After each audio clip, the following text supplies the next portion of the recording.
ఒక పక్క మోడీ గారి రోడ్ షో జరగడం, అదేవిధంగా ఒక పక్కనేమో అంటే ఒకే సమయంలో ఒకే రోజు కవిత అరెస్ట్ అవ్వడం ఎట్లా చూడొచ్చు? మరి బీఆర్ఎస్ నాయకులు, బీఆర్ఎస్ నేతలంతా కూడా కాంగ్రెస్ పార్టీని విమర్శిస్తున్నారు. ఇప్పుడు ఎన్నికల వేళ కావాలనే కక్షపూరితంగా ఇదంతా చేశారు, కలిసికట్టుగా బీజేపీ కాంగ్రెస్ ఒక్కటయ్యి ఇదంతా చేశారంటున్నారు. మరి మీరు ఏం చెప్తారు, ఇది నిజమేనా? కవిత మీద నమోదైన కేసు ఇప్పటిది కాదు. ఈరోజు బీజేపీ అను టీఆర్ఎస్ అదేదో బీఆర్ఎస్ ఉందో వాళ్ళిద్దరు మైత్రి ఈరోజు బయటపడ్డది. ఎందుకంటే ఈరోజు ఉన్నట్టుండి కవితని అరెస్ట్ చేయాల్సిన అంత అవసరం కాంగ్రెస్ పార్టీకి లేదు. ఇందటు ఈడీలు అనేది కాంగ్రెస్ పార్టీ ఆధీనంలో, రాష్ట్ర ప్రభుత్వ ఆధీనంలో ఉండే కేసులు కాదు అవి. ఈరోజు జరిగిన అరెస్టు ముమ్మాటికి బీఆర్ఎస్ బీజేపీ పొత్తుకి అదొక నిదర్శనం. ఈ ఏదైతే ఉందో ఈ కట్టుకథను అడ్డు పెట్టుకొని ఈ జరగబోయే పార్లమెంట్ ఎలక్షన్లో లబ్ధి పొందడానికే బీజేపీ అండ్ బీఆర్ఎస్ ఆడుతున్న నాటకం తప్పితే ఈ అరెస్ట్ విషయం వెనక రాష్ట్ర ప్రభుత్వానికి కానీ నెక్స్ట్ వచ్చేసి రేవంత్ రెడ్డి గారికి కానీ ఎటువంటి ఇంట్రెస్ట్ లేదు. ఈ రాష్ట్రంలో ఇప్పుడున్న పరిస్థితుల్లో చాలా ప్రశాంతంగా ఉన్న వాతావరణాన్ని పొల్యూట్ చేయడానికే ఈ కవిత అరెస్ట్ అనేది రాష్ట్రంలో రాజకీయంగా రంగు పులుపుతున్నారు. అంతే తప్పితే రాష్ట్ర ప్రభుత్వానికి కానీ మన రేవంత్ రెడ్డి గారికి కానీ ఈ విషయం మీద ఎటువంటి ఇంట్రెస్ట్ లేదు. అది ఫైనల్. మరి ఇప్పుడు ఎన్ని స్థానాలు వస్తాయనుకుంటున్నారు మీరు? అదేవిధంగా బీఆర్ఎస్కి మీకు ఎన్ని స్థానాలు వస్తాయి అనుకుంటున్నారు? ఒక పక్క సర్వేలు చెప్పేటువంటి ప్రకారం కాంగ్రెస్కి 12 సీట్లు, బీజేపీకి 3 సీట్లు, బీఆర్ఎస్కి 2 సీట్లు అని. మరి మీరెంత ఆశిస్తున్నారు? అసలు బీఆర్ఎస్కి ఈసారి ఒక సీట్ అని వస్తుందా రాదంట? ఈసారి బీఆర్ఎస్కి టికెట్ ఒక్క సీటు కూడా రాదు కాబట్టి ఈ డ్రామాకు తెరదీశారు. అదే బీఆర్ఎస్కి ఈరోజు రాష్ట్రంలో పట్టున్నట్లయితే ఇంత నాటకాలకు దిగజారాల్సిన అవసరం ఉండేది కాదు. అదేవిధంగా ఈరోజు నిన్న హరీష్ రావు గారు కేటీఆర్ మాట్లాడుతూ కాంగ్రెస్ పార్టీ ఏదో చేసింది, వాళ్ళ ఎమ్మెల్యేలను తీసుకుంటున్నామని చెప్పింది. అదే ఉన్న 6 ఎమ్మెల్యేలు మిగిల్చి మిగతా అన్నిటిని వాళ్ళ డాడీ కేసీఆర్ ఏదైతే ఉందో అప్పుడు లాక్కున్నప్పుడు అప్పుడేం చేసిండు కేటీఆర్? అప్పుడు నిద్రపోయిండా? ఆ విషయం వాళ్ళ తండ్రి గారికి ఒక్కసారి గుర్తు చేయాల్సిన అవసరం ఉంది. ఈరోజు బీఆర్ఎస్ పార్టీ అనేది ఆల్రెడీ మునిగిపోయింది. వాళ్ళంతా కూడా ఎక్కడికక్కడ సర్దుకున్నారు. కేసీఆర్ ఫామ్ హౌస్కి పోయిండు, మిగతా వాళ్ళు ఎటోళ్ళు అడిపోయిండు. కేటీఆర్ ఆల్రెడీ దుబాయ్ పోయి ఫామ్ హౌస్లో తిరుగుతుండు. ఒక్క కవితనే నేడొచ్చేసి తిహార్ జైలుకి పోయింది తప్పితే మిగతా వాళ్ళంతా ఆ పార్టీలో లేరు. ఆ పార్టీ ఆఫీస్కి ఎప్పుడో తాళాలు వేయడం జరిగింది. ఆ తాళాలు గుర్తి వాళ్ళు ఇప్పుడు కేసీఆర్ బొడ్లో దొప్పుకొని పోయిండు. కావున బీఆర్ఎస్కి అనేది ఈ ఎంపీ జరగబోయే ఎంపీ స్థానాల్లో ఒక్క సీటు కూడా రాదు. ఉన్న ఏదైతే ఎంఐఎం ఉందో వాళ్ళు కూడా సేదరించుకునే పరిస్థితి. ఎందుకంటే వాళ్ళు చేసిన అవినీతి అక్రమాలు అట్టుండే. 1,00,000 కోట్లతో కట్టిన కాళేశ్వరం ప్రాజెక్టు నేడు ఒక్కరోజు కూడా మిగలకుండా ఈరోజు కరువు పరిస్థితిని ఎదుర్కోవాల్సిన పరిస్థితి వచ్చింది. అసలు ఈ రాష్ట్రంలో, ఈ దేశంలో వానలు పడే సిచ్యువేషన్ ఎప్పుడంటే జూన్ నుండి జూలై, ఆగస్ట్, సెప్టెంబర్ అప్పటి వరకే పడతాయి. కాంగ్రెస్ ప్రభుత్వం ఎప్పుడు వచ్చింది? డిసెంబర్లో వచ్చింది. అప్పుడు వానలాడుంటే చెరువులు ఉన్న కాసింత నీళ్ళు కాళేశ్వరంలో మిగితే అది కట్టదగిందని గేట్లు ఎత్తేసింది మీరేనా? ఇంకెప్పుడు కాంగ్రెస్ పార్టీ వస్తే కరువు వచ్చిందన్నారు. నెక్స్ట్ సంవత్సరం జరగబోయే ఇప్పుడు వానల్లో ఏదైతే ఉందో అప్పుడు పుష్కలంగా కురిస్తే రైతులకు కాంగ్రెస్ పార్టీ అండగా ఉండిద్ది. నెక్స్ట్ జరగబోయే ప్రతి ఒక్క విషయంలో కూడా కాంగ్రెస్ పార్టీ ఉండిద్ది. బీఆర్ఎస్ ఎప్పుడో సమిచిపోయిన అధ్యాయం. ఓకే, ఇప్పుడు మరి మీకు గట్టి పోటీ ఇచ్చినటువంటి పార్టీ బీజేపీ ఎట్లా బీఆర్ఎస్ కలుషితం అయిపోతుంది అంటున్నారు కాబట్టి మరి ఇప్పుడు మీకు బీజేపీ పోటీ ఎట్లా ఇస్తుంది?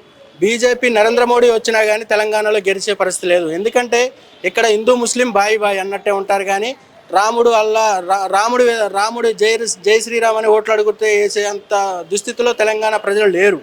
అది ఎక్కడో నార్త్ సైడ్లో వర్కౌట్ అయింది. కానీ ఇక్కడ ఓన్లీ ఏదైనా అభివృద్ధి చేస్తే తప్పితే ఇక్కడ హిందూ ముస్లింలు విడగొట్టి ఓట్లు చీలుస్తాం అనుకుంటే అది వాళ్ళ అవివేకం తప్పితే ఇక్కడ బీజేపీ వల్ల ఒరిగే ప్రయోజనం ఉండదు. బీజేపీకి ఇక్కడ ఒక టికెట్ కూడా రాదు. ఇది ఫైనల్. బీజేపీ 1-2 కాదు, అసలు రావు బీజేపీకి. బీఆర్ఎస్కి కూడా ఇక్కడ గెలిచేదల్లా ఎంఐఎం 1 సీటు, కాంగ్రెస్ 15 సీట్లు. ఇదే జోష్యం, ఇదే వాస్తవం. అంతే. బీజేపీ ఇక్కడ లేని కాడికి ఇక్కడ లోకల్లో ఉన్న హైదరాబాద్ ఎమ్మెల్యేలు కూడా కాంగ్రెస్ పార్టీ అభివృద్ధిని చేసి నేడు కాంగ్రెస్ పార్టీకి దగ్గర అవుతున్నారు. ఆ విషయం సుస్పష్టంగా అర్థమవుతుంది. కావున నేడు బీజేపీ అనేది అసలు లేని పార్టీ. దాని గురించి ఆలోచించాల్సిన అవసరం కాంగ్రెస్కి కానీ కాంగ్రెస్ కార్యకర్తలు కానీ అసలే ఉండదు. మరి కవితని అరెస్ట్ అయితే చేశారు మొత్తానికి. మరి మళ్ళీ అంటే వదిలేసేటువంటి అవకాశాలు ఏమైనా ఉన్నాయంటారా? లేకపోతే నిజంగా జైలుకు అందరేమో తిహార్ జైలుకు పంపిస్తారంటూ కూడా కొంతమంది మాట్లాడుతున్నారు. మరి జైలుకు పంపించేటువంటి అవకాశాలు ఎంతవరకు కనపడుతున్నాయి? ఆమె తిహార్ జైల్లో ఉన్న కాంగ్రెస్ పార్టీకి పోయేదే లేదు, బీహార్ జైల్లో ఉన్న పోయేదే లేదు. ఆమె వచ్చి 24 గంటల రోడ్డు మీద ఉన్నా కానీ కాంగ్రెస్ పార్టీకి అయ్యేది లేదు, పోయేది లేదు. ఆమె కవితమ్మ అనేది ఒక తైతక్క కావున ఆమెను టీఆర్ఎస్ ప్రభుత్వం ఉన్నప్పుడు కవితమ్మ తీసిపోయి బతుకమ్మే కవితమ్మ అనుకున్నట్టు చేసిన కేసీఆర్ నేడు అరెస్ట్ చేయడంలోనే ఓ ఏడుపులు మొదలు పెట్టుకున్నారు. అదే కేసీఆర్ ఎంతమందిని అరెస్ట్ చేసిండు, ఎంతమందిని నిర్బంధాలకు గురి చేసిండు, ఆ రోజులు గుర్తులేవా కేటీఆర్ నీకు? ఈ రోజు నీ అక్క నీ చెల్లిని ఒక్కసారి అరెస్ట్ చేయడంలోనే మీరంతా కుటుంబ సభ్యులంతా ఈ రోజు రోడ్డును పడి ఏడుస్తున్నారు. అదే అరెస్టులు చాలా మందిని ఇబ్బంది పెట్టారు. మీరు అదొకసారి గుర్తు చేసుకోవాలి. మీరు రేవంత్ రెడ్డిని జైలుకి పంపించిన రోజు మీరు గుర్తులేదా ఆ విషయం మీద? అప్పుడేమైపోయారు? వాళ్ళ ఫ్యామిలీ మీరు ఏడవలేదా? అది కూడా గుర్తు చేసుకోండి. మీరు ఒక్కరోజు కవితను చేసిన తప్పుకు అరెస్ట్ చేసినందుకు, అది కూడా మోడీ అరెస్ట్ చేసినందుకు రాష్ట్ర ప్రభుత్వం మీద నిందలేయటం ఎటువంటి సమంజసం కాదని మనం చేస్తున్నాం. సరే, ఒక పక్క మోడీ గారి రోడ్ షో జరగడం, అదేవిధంగా ఒక పక్కనేమో అంటే ఒకే సమయంలో కవితను అరెస్ట్ చేయడం, దీన్ని ఎట్లా చూడొచ్చు? అంటే బీఆర్ఎస్ నాయకులందరూ కూడా ఒకటే అంటున్నారు, కాంగ్రెస్ బీజేపీ ఒక్కటై కావాలని ఇదంతా చేశారు, ఎన్నికల మూమెంట్ లో అంటే కక్షపూరితంగా చేశారని కూడా మాట్లాడుతున్నారు. మరి అదే కదమ్మా, ఇక్కడ బీఆర్ఎస్ బీజేపీ ఈ రెండు ఒకటే. కాంగ్రెస్ నాయకులు ఎటువంటి సంబంధం ఉండదు. ఇది రాజకీయ కుట్రలో భాగంగా వాళ్ళు అంత చేసేవారు. ఇదంతా పార్లమెంట్ ఎలక్షన్ దృష్టిలో పెట్టుకొని ఇవన్నీ ఇలా నడుపుతున్నారు. అది మీరేం చెప్పదలుచుకున్నారు మరి కవిత అరెస్ట్ మీద? మీ కవిత అరెస్ట్కి కాంగ్రెస్ పార్టీకి మాకేం సంబంధం లేదు. లేదండి, ఎట్లా స్పందిస్తున్నారు మరి? అది వాళ్ళ పార్టీ విషయం, వాళ్ళ వ్యక్తి. మా కాంగ్రెస్ పార్టీకి ఏం సంబంధం లేదు ఆ విషయంలో అసలు. అది మీరేం చెప్తారు? కవిత గారు భారతదేశంలో అత్యంత అవినీతిలో కూరుకుపోయింది. లిక్కర్ రాణిగా పేరు పొందింది. దాంట్లో ఎన్నడూ అరెస్ట్ కావాల్సిన ఈ లిక్కర్ రాణి లేటుగానైనా ఇప్పుడు బీజేపీకి ఏ లాభం చేకూరుస్తుందో దాంట్లో భాగంగానే ఈవెన్ ఇవాళ అరెస్ట్ చేయడం జరిగింది. దాదాపు 6 నెలల క్రితమే అరెస్ట్ కావాల్సిన మరి కవిత గారు అయినా లేటుగా అయినా అరెస్ట్ చేసిండ్రు. కానీ అది మరి ఆ అరెస్టు భాగంగా ఇప్పుడు తనను జైల్లో పెట్టరా, లేకపోతే వీళ్ళు ఓట్ల ద్వారా సీట్ల ద్వారా ఏమైనా పార్లమెంట్లో మేము షేర్ చేసుకొని బీజేపీ బీఆర్ఎస్ వాళ్ళు తోడు దొంగలయ్యి మరి ఎన్ని సీట్లు ఇస్తారనే దాంట్లో భాగంగానే డమ్మీ క్యాండిడేట్లు పెట్టుకొని బీజేపీకి లబ్ధి చేకూర్చే విధంగా ఏమైనా కమిట్మెంట్తోనే ఆమెను వదిలిపెట్టే ఆలోచనలో ఉన్నది. అదే నిజమైతే తెలంగాణ ప్రజలు మరొకసారి 2 పార్టీల బుద్ధి చెప్పి కాంగ్రెస్ పార్టీని మరి ఎక్కువ మెజార్టీ, మేము 14 అనుకున్నాం, 15-16 వచ్చినా కూడా అది పెద్ద ఆశ్చర్యపోని అవసరం లేదు. భారీ మెజార్టీతో ఎక్కువ సీట్లతో తెలంగాణలో కాంగ్రెస్ పార్టీ రాబోతున్నది. సో వదిలేసేటువంటి అవకాశాలు ఎంతవరకు కనిపిస్తున్నాయి? ఉంది కొంచెం. వాళ్ళ ఇద్దరి మధ్యలో మరి మోడీ కేడీ ఇద్దరని మనం ఎన్నో రోజుల నుంచి అనుకుంటున్నాం. మరి కేసీఆర్ బిడ్డే కనుక కేసీఆర్ ఎన్నోసార్లు పోయి మరి కేంద్ర ప్రభుత్వంతో, కేంద్ర నాయకులతోని, అక్కడ ఉన్నటువంటి మరి పెద్దలతోని మాట్లాడుకొని తన బిడ్డను ఇంతకుముందే తీసుకొచ్చిన విషయాలు చూసినాం. ఈ రాష్ట్ర ప్రజలు చూసిండు. మరొకసారి కూడా అదేవిధంగా కేంద్ర పెద్దలతోని మరి ఈడీ పెద్దలతోని మాట్లాడుకొని లావాదేవీలు జరుపుకొని తన బిడ్డను జైలు పోయే పరిస్థితి లేకుండా చేసుకుంటాడని మేము అనుకుంటున్నాం. ప్రజలు కూడా అదే చూస్తున్నారు. అయినా 2 పార్టీలకు తగిన బుద్ధి చెప్పడానికి ప్రజలు సిద్ధంగా ఉన్నారు అని కోరుకుంటున్నాం. నమస్తే అండి. కవిత అరెస్ట్ వెనకాల కాంగ్రెస్ పార్టీ అదేవిధంగా బీజేపీ పార్టీ కూడా ఉందంటున్నారు బీఆర్ఎస్ నాయకులు. మరి మీరు ఏం చెప్తారు? ఇది నిజమే అంటారా? అంటే కావాలని ఎన్నికల మూమెంట్లో ఎన్నికల కోడ్ రిలీజ్ అవ్వకముందే ఓ పక్క కవిత కేసు హైకోర్టులో నడుస్తున్నప్పటికీ ఇదంతా కూడా ఆలోచించకుండా అంటే ఆర్డర్స్ మితిమీరి కూడా అంటే ఈడీని పంపించడం, విచారించడం, ఇదంతా కూడా సోదాలు జరపడము, ఇదంతా కూడా ఆర్డర్స్ మించి కూడా ఏ ఆర్డర్స్ లేకుండానే ఆర్డర్స్ పాస్ చేయకుండానే అంటే కావాలని చేశారంటారా? మరి మీరు ఏం చెప్తారు? ఇవన్నీ ఆమె కవిత గారిని అరెస్ట్ చేయడం అన్నీ ఇష్టపెట్టండి అండి. ఒకటే విషయంలో అరెస్ట్ చేయాలి. తెలంగాణ తెచ్చుకున్నాం మనము. ఈరోజు కష్టపడి పిల్లల జీవితాలను, మా జీవితాలు బాగుపడతాయి, యూనివర్సిటీ జీవితాలు బాగుపడతాయని తెచ్చుకున్నాం. ఒక మాట కవితకు సిగ్గు ఉండాలి. ఆయన ఓపెన్గా చెప్తున్నాను. వై? బికాస్ నువ్వు చేసే లిక్కర్, నువ్వు ఎన్నో హైదరాబాద్లో ఎన్నో దందాలు ఉన్నాయి. Of shame you feel to start ఆ లిక్కర్ బిజినెస్ చేయడం. నీ మనసు ఎట్లా ఒప్పిద్ది? అంటే యవనలకు తాగిచ్చి తినిపిస్తే వాడు మొత్తం ఇవ్వండి, చదువు అవసరం లేదు, వాడికి ఏం అవసరం లేదు, మేము కోట్లు దోచుకోవచ్చు అన్నట్టే కదా మీ ఉద్దేశం? ఎంత అవమానం ఇది! నువ్వు అరెస్ట్ ఇప్పుడు కాదు, నువ్వు ఈ దందా స్టార్ట్ చేసినప్పుడే అప్పుడు నువ్వు మీ నాన్న అరెస్ట్ చేయాలా? అరే బిడ్డ వద్దే, ఈ బిజినెస్ మనకు పనికి రాదు, ఈ దందం అనేది పనికి రాదని. అది ఎంతమంది ఏమైనా ఉసురు పోసుకున్నారు ఆ దందాలు స్టార్ట్ చేసి.